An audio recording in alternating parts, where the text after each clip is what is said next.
2026 yılının Mart ayı, Umman'ın tarafsızlık politikasının en sert sınavından geçtiği ay oldu. 3 Mart'ta Duqm, 11 Mart'ta ise Salalah limanındaki dev yakıt depoları kamikaze dronların hedefi haline geldi. Yükselen alevler sadece enerji tesislerini değil, bölgenin yıllardır korunan sessiz huzurunu da tehdit ederken Umman ordusu tarihinde ilk kez bu denli geniş çaplı bir doğrudan saldırı dalgasıyla yüzleşti. Orta Doğu'nun kalbinde ve bölgesel fırtınaların merkezinde yer alan ancak tarafsızlık zırhı sebebiyle aktif çatışmalara pek girmeyen Umman ordusundan bahsedeceğiz. Muskat sokaklarından Hürmüz Boğazı'nın sarp kayalıklarına kadar her noktada Umman'ın izi var. Özellikle son yıllarda Ankara ve Muskat arasında kurulan stratejik köprü Umman ordusunun çehresini değiştirdi. FNSS Pars ve Nurol Makina Ejder Yalçın araçları Umman çöllerinde aktif olarak kullanılıyor. Peki Orta Doğu'nun İsviçre'si olarak bilinen Umman, 2026'daki büyük bölgesel çatışmanın ateş hattında nasıl ayakta kaldı? Geleneksel develi süvari birliklerinden modern gökyüzü hakimlerine uzanan, Türkiye'nin teknolojik desteğiyle tahkim edilen Umman'ın ordusunu ele alacağız. Bu videoda Umman'ın ordu yapısını, kullandığı ekipmanları, yürüttüğü askeri projeleri ve ülkenin karşılaştığı askeri problemleri konuşacağız. GZT olarak bu videoyu hazırlamak için günlerce süren derin araştırmalar yaptık ve her stratejik detayı büyük bir titizlikle ilmek ilmek işledik. Arapça, İngilizce ve farklı dillerdeki kaynakları taradık, tercüme yaptık. Ekran başında izlediğiniz her dakikanın arkasında nitelikli içeriği size en doğru haliyle ulaştırma gayretimiz ve yoğun bir ekip emeği var. Sizlerden 3 milyona uzanan yolculuğumuzda kanalımıza katılmanızı ve abone olmanızı istiyoruz. Ayrıca bir sonraki videomuzda hangi orduyu görmek istediğinizi merak ediyorum. Yorumlarda buluşalım.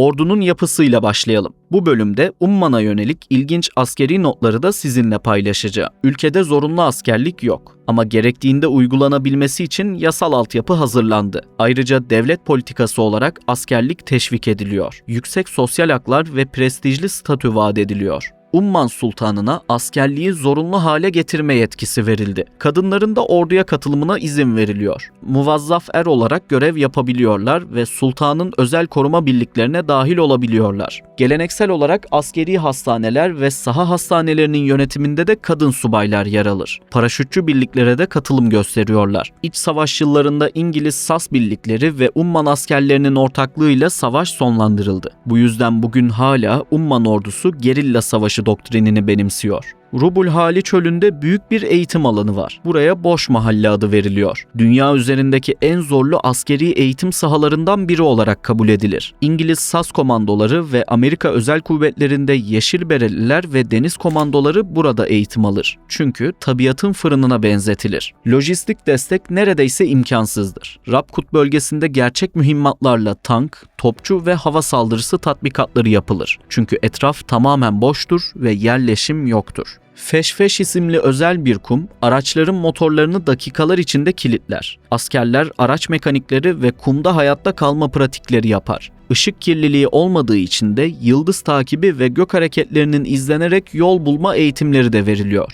Umman ordusu günümüzde sessiz arabulucu rolünde davranır. Orta Doğu'daki çatışmalar sırasında hiçbir örgüt veya konvansiyonel ordu Umman askerlerine saldırmıyor. Tahliye operasyonlarına da katılım sağlıyor. Çölün en uç noktalarında ve araçların giremediği kumullarda develi süvari birlikleri devreye geziyor. Ordu 5 kuvvetten oluşuyor. Kara, deniz, hava, kraliyet muhafızları ve özel kuvvetler olarak yapılandırıldı. Yaklaşık 42.600 askerin görev yaptığı tahmin ediliyor. Kara kuvvetlerinde 25.000, hava kuvvetlerinde 5.000, deniz kuvvetlerinde 4.200, muhafız birliklerinde 6.400 ve özel kuvvetlerde 2.000 askerin görev yaptığı düşünülüyor. Başkomutanlık makamında aynı zamanda ülkenin sultanı olan Heysem bin Tarık bulunuyor. İngiltere'deki Oxford Üniversitesi'nden mezun. Genelkurmay Başkanlığı makamında ise Koramiral Abdullah bin Hamis el-Reisi yer yer alıyor. Özellikle Türkiye, İngiltere ve Amerika ile yürütülen ortak askeri projelerde kilit rol oynuyor. Genellikle Genelkurmay Başkanları kara kuvvetlerinden çıksa da Umman'ın stratejik olarak Hürmüz Boğazı ve deniz güvenliğine verdiği önem nedeniyle en üst rütbeli komutanın denizci olması dikkati çekiyor. Umman ordusunun bütçesini araştırdık.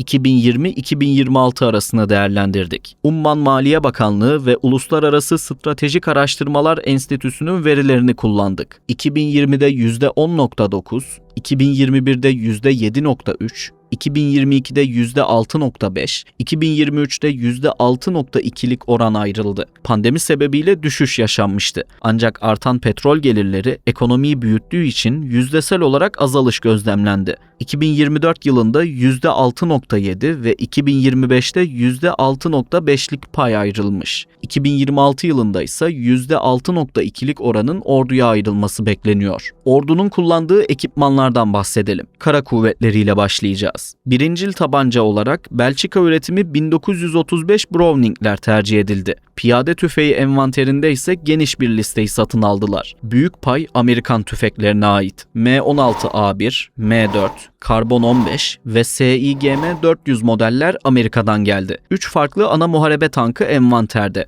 Birleşik Krallık'tan 38 adet Challenger 2 ve 27 adet FV-4201 Chieftain tankları alındı. Bunların çoğu Körfez Savaşı'ndan sağ çıkan ve hala faal durumda olan tanklardır. Güncel olaraksa 79 adet M60 model tank kullanılıyor. Ayrıca Birleşik Krallık'tan 120 adet FV-101 Scorpion hafif tankı da temin edildi. Bunlar çöl bölgesinde hızlı hareket kabiliyeti sebebiyle ön plana çıkıyor. 2003 yılında İtalyan üretimi 9 adet B1 Centauro tank imha edici zırhlı araç satın alındı. 2017 ve 2020 arasında FNSS tarafından üretilip geliştirilen Pars 3 zırhlı aracı envantere katıldı. Hem 8x8 hem de 6x6 versiyonları satıldı. İsviçre ve Birleşik Krallık tarafından ortaklaşa geliştirilen Movak Piranha 2 model aracı da kullanmaya başladılar. Fransa'dan Panhard VBL zırhlı gözlem aracı satın aldılar. Hafif ve hızlı hareket kabiliyetine sahip olduğu için 124 adet aracı envantere kattılar. 5 farklı modelde zırhlı personel taşıyıcı kullanıyorlar. Geniş çöl coğrafyası ve sert iklimlerin bir arada görüldüğü bir ülke için bu yelpaze tercih edildi. Amerika'dan 15 adet Cadillac V100 satın aldılar. Mısır üretimi 31 adet Fahd ve Birleşik Krallık'tan gelen 15 adet AT-105 Saksu'nun da envantere katıldı. Fransa'dan 56 adet VAP, Çin'den 50 adet WZ-551 ve Birleşik Krallık'tan 34 adet FV-103 Spartan model araçla zırhlı personel taşıyıcı yelpazesi tamamlandı. Top,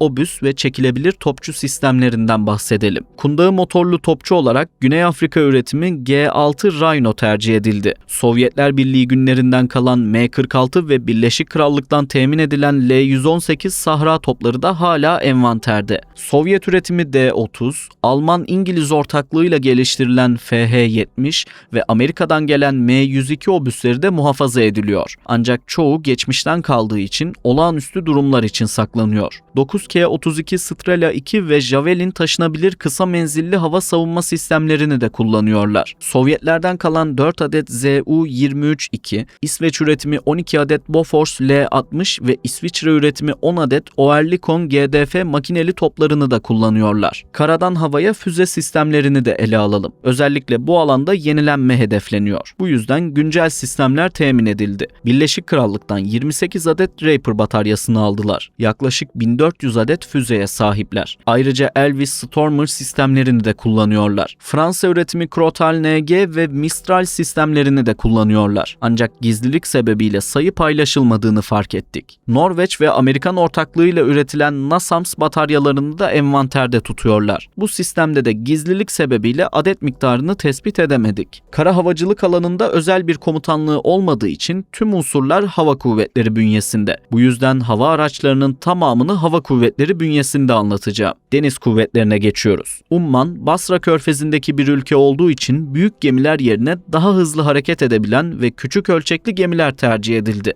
Birleşik Krallık menşeili BAE Systems şirketinden 3 adet Harif sınıfı korvet satın aldılar. Ayrıca VTG şirketinin ürettiği 2 adet Kahir sınıfı korveti de kullanıyorlar. VTG geçmişte Birleşik Krallık'a aitken günümüzde Amerikalılar tarafından yönetiliyor. 8 adet devriye gemisine sahip. En modern modern devriye gemilerini 2014 yılında Singapur'dan aldılar. ST Marine şirketinin geliştirdiği El Ufuk sınıfını kullanıyorlar. Bu modelden 4 adet bulunuyor. Fransız şirket CMN'nin ürettiği 3 adet El Büşra sınıfı devriye gemisini 1995 yılında envantere eklediler. İngiliz şirket Brooke Marine'in ürettiği devriye gemisi El Mabruka sınıfını da kullanıyorlardı. Ancak 1997'de bu gemiyi aday bahriyelilerin talimleri için eğitim gemisine çevirdiler. Türk üretimi Ares-85 Herkül devriye botlarından da satın aldılar. Gemilerde konuşlu füzelerden de bahsedelim. Fransa'dan 50 adet VT-1 Krotal füze sistemini satın aldılar. Ayrıca 162 adet Exocet MM-40 seyir füzesine de sahipler. Exocet modeline ait MM-38 seyir füzesi de Umman Deniz Kuvvetleri'nin envanterinde. Amerikan üretimi Harpoon Block 2 güdümlü gemi savar füzesini de satın aldılar. Son olarak Fransız menşeili VL Maika füzesini de tercih ettiler. Hava kuvvetlerine geçiyoruz. Envanterin en güçlü üyeleri batılı ülkelerden geldi. Amerika'dan 22 adet F-16 CD Block 25 satın aldılar. Ayrıca Birleşik Krallık, Almanya, İtalya ve İspanya konsorsiyumunun ürettiği Eurofighter Typhoon model savaş uçaklarından da 12 adet temin ettiler. Körfez Savaşı döneminde Hawk 203 tek koltuklu savaş uçağından da 10 adet aldılar. Üretim tarihi eski olmasına rağmen günümüzde kullanım için elverişli. Ağır nakliye için Avrupa Birliği ortaklığıyla üretilen C-295 uçakları tercih edildi. Yaklaşık 8 adet bulunuyor. Geçmişte C-295'ler İspanya tarafından üretiliyordu. Ayrıca C-130 Herkül uçaklarını da nakliye için kullanıyorlar. Aday pilotların eğitimi için 3 farklı modelden uçağı envantere eklediler. Bu havuzu incelerken ilginç bir ülkeye rastlayacağız. İleri düzey eğitimler için Birleşik Krallık'tan Hawk 166'ları satın aldılar. 11 adet kullanımda. Pakistan'dan PAC Super Mushak modeline ait MFI 395 Mushak uçağını aldılar. 7 adet envanterde. İsviçre üretimi Pilatus PC-9M tek motorlu eğitim uçağını da satın aldılar. 12 adet siparişi verdiler. 18 adet Fransız üretimi NH-90 helikopterini de deniz devriye ve taarruz misyonlarında görevlendiriyorlar. İngiliz üretimi 13 adet Westland Superlink helikopterini de satın aldılar. Amerika'dan Bell 206 ve Amerika, Güney Kore, Kanada ortaklığıyla geliştirilen Bell 429 helikopterini de kullanıyorlar. Kraliyet muhafızlarının kullandığı araç ve ekipmanlardan bahsedelim. Bu birim hem törensel hem de yüksek düzeyli koruma görevlerini yürüttüğü için mobilite ve zırh korunmasına öncelik veriyor. Umman'ın simgesi haline gelen Steyr AUK tüfeklerini birincil ekipman olarak kullanıyorlar. FN-P90 tüfeğini ise yakın koruma ve araç içi operasyonlar için kompakt yapısı nedeniyle tercih ettiler. Standart tabanca olarak P226 ve Glock 17'ler bulunuyor. İspanyol yapımı BMR-600 zırhlı personel taşıyıcılar muhafızların omurgasını oluşturuyor. Şehir içi devriye ve Sultanlık Sarayı'nın güvenliği için modifiye edildiler. Fransa'dan VAP 4x4 ve 6x6 zırhlı aracını da kullanıyorlar. Özellikle komuta kontrol ve VIP koruma konvoylarında görevlendiriyorlar. Pirana 2 8x8 ağır zırhlı aracını da yüksek ateş gücü gerektiren anlarda kullanmak için muhafaza ediyorlar. Umman Özel Kuvvetleri'nin kullandığı araçlar ve ekipmanlardan bahsedelim. Tanıdık bir sima ile karşılaşacağız. Özel kuvvetler sessiz ve derinden operasyon yürüten, genellikle sınır ötesi ve terörle mücadele odaklı bir birim olduğu için büyük araçlar tercih edilmiyor. Türkiye'den Nurol makina Ejder Yalçın tedarik edildi. Çöl koşullarındaki dayanıklılığı ve modüler yapısıyla biliniyor. Umman'ın çöl bölgelerinde yapılan testlerde başarılı olması sebebiyle tercih ettiler. Birleşik Krallık yapımı, yüksek hareket kabiliyetine sahip ve açık kasa olan Süpaket Çakal HMT-400'ü de satın aldılar. Birleşik Arap Emirlikleri'nin ürettiği Nimr zırhlı aracını da kullanıyorlar. Heckler & Koch tarafından geliştirilen HK-406 ve HK-417 ana saldırı tüfeklerini tercih ettiler. FN, Scar, L ve H versiyonları da farklı operasyonel ihtiyaca göre envanterde yer alır. Omuzdan atılan Javelin tank savar füzeleri özel kuvvetlerin ağır zırhlılara karşı kullandığı bir güç olarak envantere eklendi. Umman'ın yürüttüğü askeri projelerden bahsedelim. Bu bölümde hem ülke içi kapasite ile yapılanlardan hem de dış ülkelerle kurulan işbirliklerini konuşacağız. Umman, Vizyon 2040 hedefleri doğrultusunda savunma sanayinde yerlileşme ve teknolojik dönüşüm projelerine odaklandı. 2026 yılının başında insansız hava projesi tanıtıldı. Lojistik amaçlı kullanılacağı paylaşıldı. Ancak askeri keşif ve gözetleme kapasitesinin geliştirilmesi hedefleniyor. OK adını verdiler projeye. Yemen sınırı boyunca sensör, radar ve fiziksel engellerden oluşan yüksek teknolojili bir sınır güvenlik sistemi inşa ediliyor. Musandam Yarımadası'ndaki üslerin modernizasyonu ve boğaz trafiğini izleyecek gelişmiş radar sistemlerinin kurulumu devam ediyor. Amerika'dan yeni araştırma gemisi alımı da yapılacak. Hidrografik ve sualtı ekosistemini tarayacak. Hint şirket Swan Defense'e eğitim gemisi siparişi verildi. Üzerinde helikopter pisti, muhaberat alanı, navigasyon sistemi ve 70 aday bahriyelinin eğitim alabileceği sınıflar bulunacak. Aselsan ve Havelsan'dan komuta, kontrol ve telsiz sistemlerini de aldılar. Muscat yakınlarında hafif silah mühimmat üretim tesisi kurdular. NATO standartlarına uygun bir fabrika inşa edildi.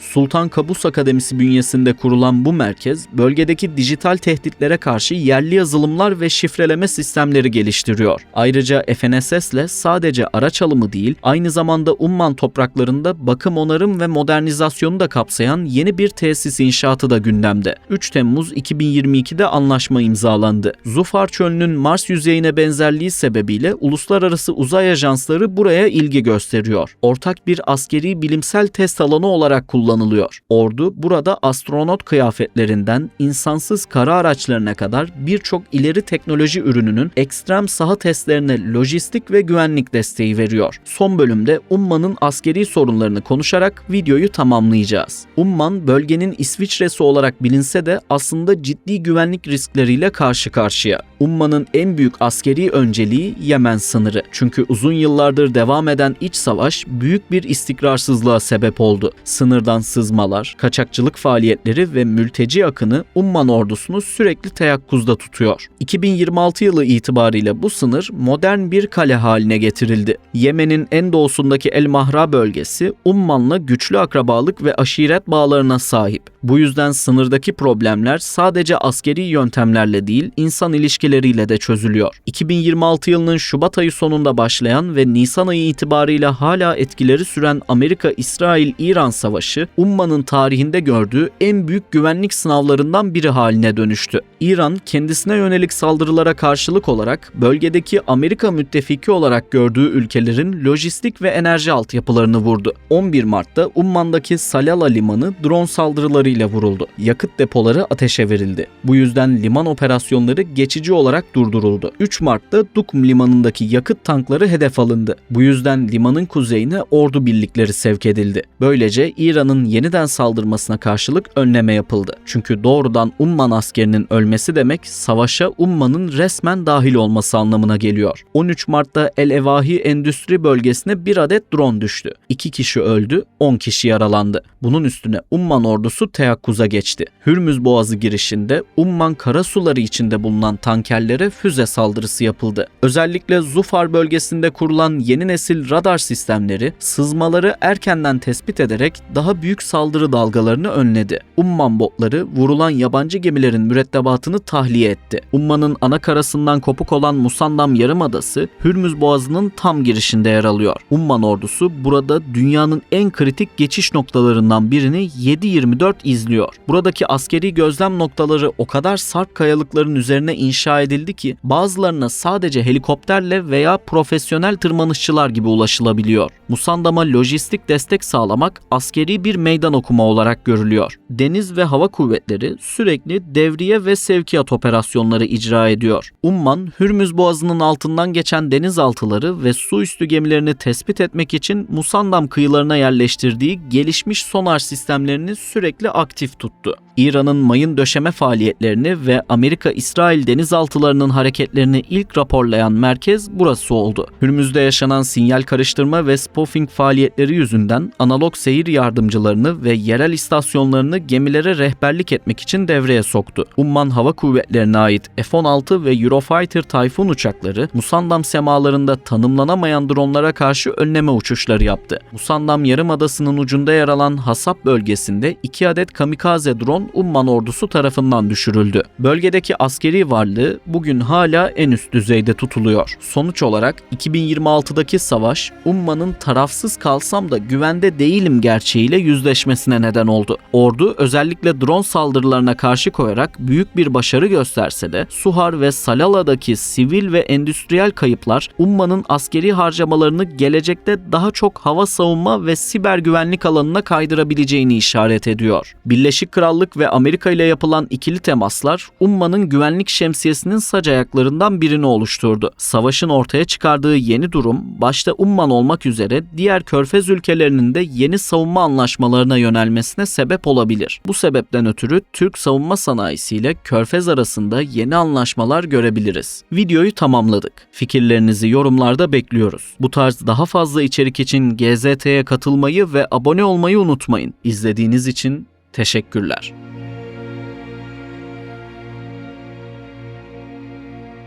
Ülkede zorunlu askerlik yok ama gerektiğinde uygulanabilmesi için yasal altyapı hazırlandı. Ayrıca devlet politikası olarak askerlik teşvik ediliyor. Yüksek sosyal haklar ve prestijli statü vaat ediliyor. Umman Sultanı'na askerliği zorunlu hale getirme yetkisi verildi.